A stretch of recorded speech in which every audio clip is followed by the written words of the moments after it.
გასულ შაბათს რენდი ორტონის მშობლიურმა ქალაქმა სენტ-ლუისმა 2025 წლის ბექლეშს უმასპინძლა.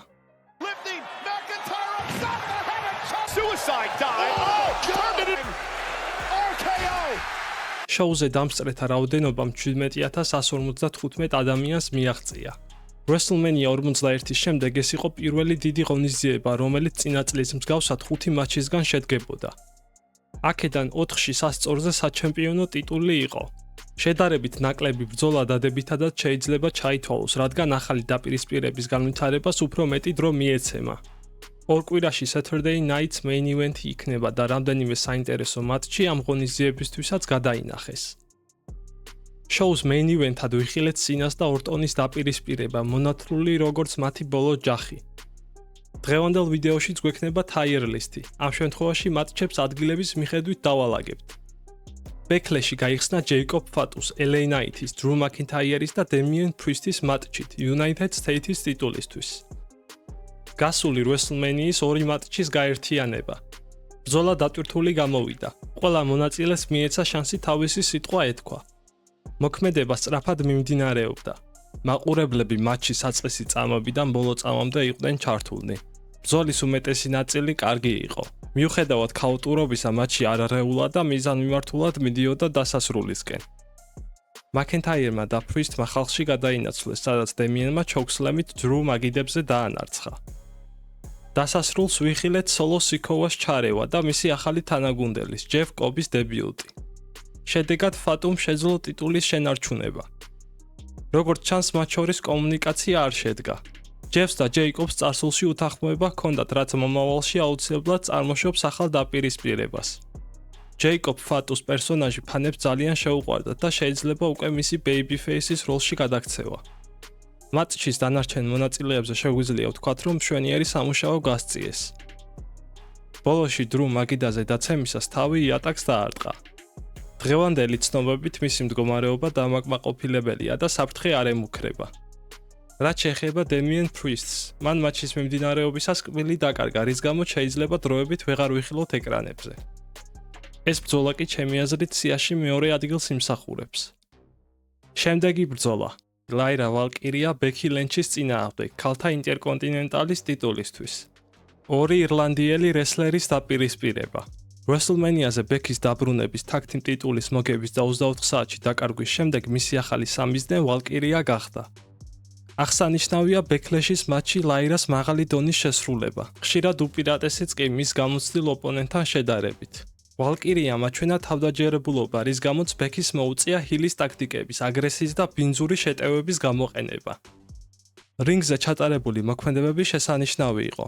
მთელი მატჩის განმავლობაში ვიხილეთ კონტრმოძრაობები. ბრძოლის გამარჯვებულიც ასე გადაწყდა. Lyra Valkyria ისევ ჩემპიონად რჩება.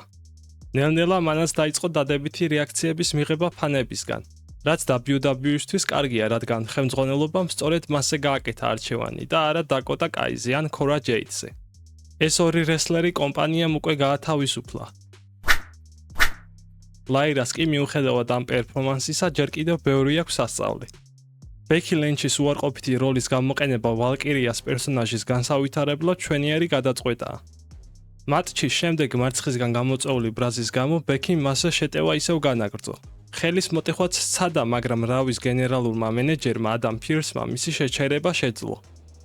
ეს მომენტი შეიძლება გამოყენებული იქნას მათ შორის კიდევ ერთი მატჩის ჩასანიშნად. აღნიშნული დაპირისპირება ამ შოუზე საუკეთესო იყო, ამიტომ პირველი ადგილი დაიმსახურა. შემდეგი ბრძოლა.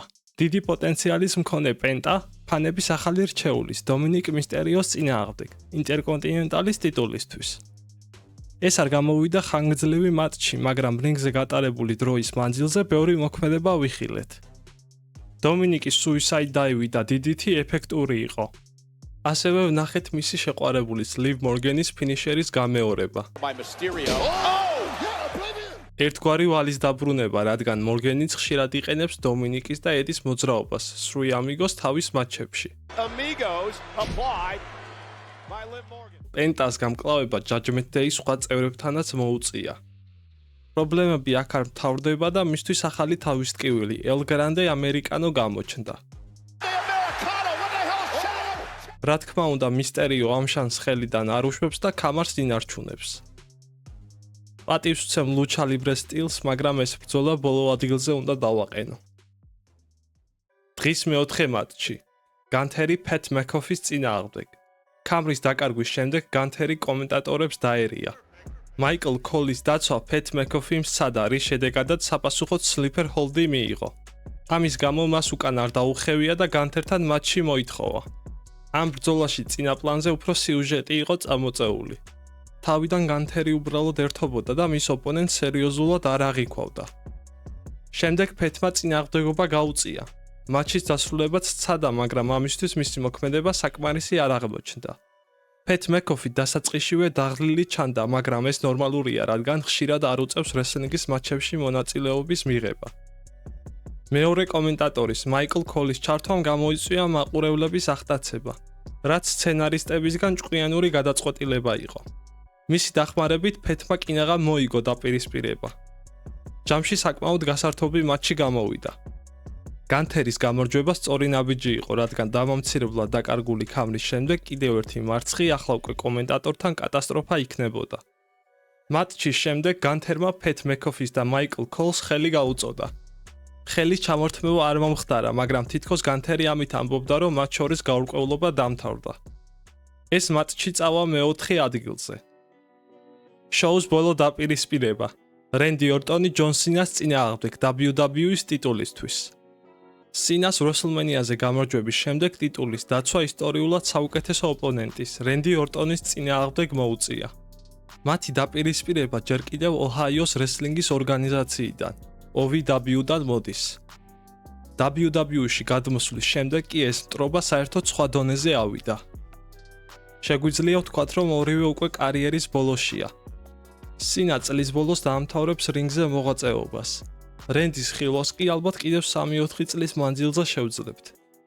ახლა მატჩს შევეხოთ. შესრულება კარგი იყო, მაგრამ ეს დაპირისპირება უფრო მეტის მოლოდინს ტოვებდა. მიუხედავად ამისა, ხალხი მაინც მთელი ყურადღებით იყო ჩაბმული. ორტონი ახლოს იყო ტიტულის მოგებასთან, მაგრამ ამ მომენტში რინგზე არც ერთი ჯამრთელი მსაჯი არ იმყოფებოდა. რამაც გამოიწვია რენდის გაბრაზება და უამრავი RKO.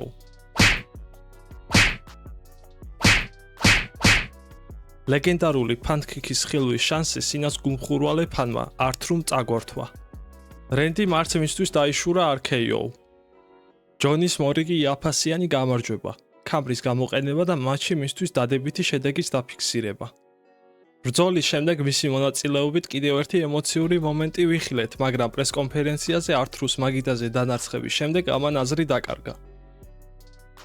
სცენარისტები უფრო მეტად უმოინდომებენ, შესაძლებელია Arthur Money in the Bank-ის გამარჯვებული გახდეს და სწორედ მან წაართვა სინას კამარი. რენდის და ჯონის ბრძოლა კი დარჩენილ მესამე ადგილს დაიკავებს. თქვენ როგორ დაალაგებდით სიას, ან ვისთან უნდა დათმოს სინამ კამარი, შეგიძლიათ დამიწეროთ კომენტარებში.